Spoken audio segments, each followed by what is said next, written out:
Hey guys, what is going on? Anthony here with Pistons Talk. Hope you guys are having a great weekend so far. What I wanted to do in today's video was react to this Bleacher Report article, and it says one trade idea for every NBA team not in the 2024 NBA Finals. We're going to go to the Detroit Pistons section of this article and react to the trade that they had the Detroit Pistons making with the Dallas Mavericks. So let's get straight into it. All right. So the trade between the Pistons and the Mavericks would be this. It's going to be Tim Hardaway Jr., obviously, because he is in this picture. And the trade Bleacher Report has, so let's kind of break this down. The Pistons would get Tim Hardaway Jr., the number 58th pick in this upcoming draft in 2024, the Toronto Raptors 2025 second round pick in next year's draft, Miami's 2028 second round pick. And the Mavs would get the Pistons' second-round pick that they got from the Bojan Bogdanovic and Alec Burks trade. So that's the trade at its surface, and we'll react to what Bleacher Report has to say in a little bit. Let's react to this trade, right? So the Pistons would be absorbing Tim Hardaway's contract. In exchange, you would get a second-round pick, a very late second-round pick from the Mavericks that belongs to Boston. You would get a second-round pick in next year's draft from the Toronto Raptors, and you would get a Miami Heat second-round pick in 4 years in 2028, and you only have to give them a second-round pick. I think if you look at it, you're getting a player that can help the Pistons. He could arguably be in the starting lineup next to Cade Cunningham or come off the bench, and you're getting 3 second-round picks to take on his contract. I think for value, this is kind of lopsided in terms for the Detroit Pistons. I think this would be a very lopsided trade if you're a Pistons fan. If you're a Mavs fan, I don't know. I don't really know how Mavs fans feel about Tim Hardaway Jr. I have some Mavs followers, and they're kind of wishy-washy on him. Obviously, he's a streaky shooter. I think that has to be stated. He's not a consistent knockdown shooter, but when he's hot, he can hit some of the most craziest shots you'll ever see. I remember going to a Pistons-Mavs game, and he just went berserk. I think he had like 30 or 40 points. He just could not miss a three. But like I said, when he's hot, he's hot. Like it's insane. So Bleacher Report's reasoning why they believe a Tim Hardaway to the Detroit Pistons trade could work, I think, is very rational, and it makes a lot of sense. We're going to dissect the first couple sentences in their article. So they're talking about absorbing the final year and $16.2 million of Hardaway's contract. Won't excite Pistons fans in a vacuum. And I agree with that. I think if the Pistons traded for Tim Hardaway Jr. this summer, a lot of you guys would be very underwhelmed, probably upset, mad, like, why are we using our cap space? I could read the comments in my head right now. Why are we going after this bum? Because I know how some Pistons fans are. They want those star players. They want to get into the playoffs. They're sick of losing. I get it. But in this situation, you're taking on a contract that's going to expire, and you're getting draft picks to take on the contract, which I think is good asset management if you're the Detroit Pistons. Now, the second part of this article mentions free agency and trade targets, which we can get into, and I think Bleacher Report makes a very good case. Using Asar Thompson, Jaden Ivey, Jalen Duren as like a trade target to get a quote-unquote bigger fish, right? Like, I'll just use a guy, for example, like Lauri Markkanen, right?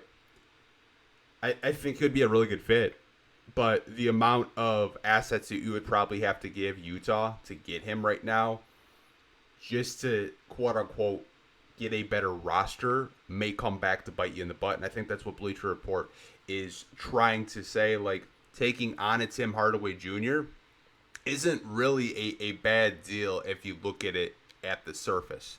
So the next part of the article, we're going to react and dissect it. So they go on to say, Detroit needs shooting anyways. Hardaway is streaky and has fallen out of the Dallas Mavericks playoff rotation, but he still checks the floor spacing box, particularly relative to what the Pistons have in place. So let's kind of break this down. The Pistons need shooting. That is not a secret. I think we all understand that. I mean, God forbid, we had a starting lineup of Killian Hayes, Isaiah Livers, Cade Cunningham, Jalen Duren, and Isaiah Stewart. Just terrible floor spacing this year. I'm surprised we even cracked 100 points. I really am. But Bleacher Report is 100% right. The Pistons need shooting. And the next part, the Dallas Mavericks playoff rotation. I think a lot of fans are really going to look at Tim Hardaway Jr. not getting that many minutes in the NBA Finals and saying, why would we want a guy that can't even crack the rotation for the Mavericks in the NBA Finals? He's not a guy that's going to really move the needle, right? You guys, we won 14 games last year. You can't be so picky in particular of who's going to move the needle. If you trade for Tim Hardaway Jr. and you go from 14 wins to 26 wins, that is fucking progress, you guys. You just can't be so picky with players you want to go after. I don't want that guy. He's not a needle mover. Like, what the fuck does that even mean? Like, you want to get better, right? You want to get better. Tim Hardaway Jr. would help the Detroit Pistons offense. He would help floor spacing. He would help Cade Cunningham. Not saying that, he's going to, save this franchise and, get this team out of just the shithole that they've been in. But to sit there and say he wouldn't be a good fit, this would be Joe Harris 2.0, I just disagree with it. I just do. I just see some comments on Twitter right now about it. I'm like, I just don't understand, fans. Like, I think it's a good trade. It's a good value. It's only 1 year of a $60 million contract, and you get 3 second-round picks. But I just see those comments right now. I just Pistons fans sometimes, man. Like I don't know, man. Like, I love you guys, but we have a lot of disagreements. So the next part, I apologize for all the F-bombs, and I try not to swear, but I apologize for that.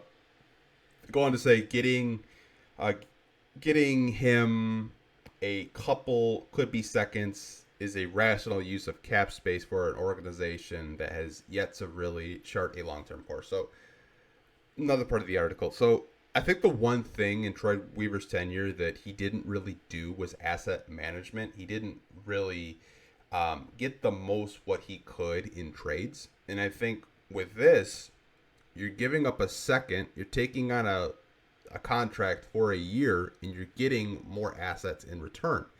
I think this would be a very underrated move if you were the Pistons. Now, they do go on to talk about the Dallas Mavericks and why Dallas would do this. They say Dallas shouldn't need much convincing to sign off on this deal.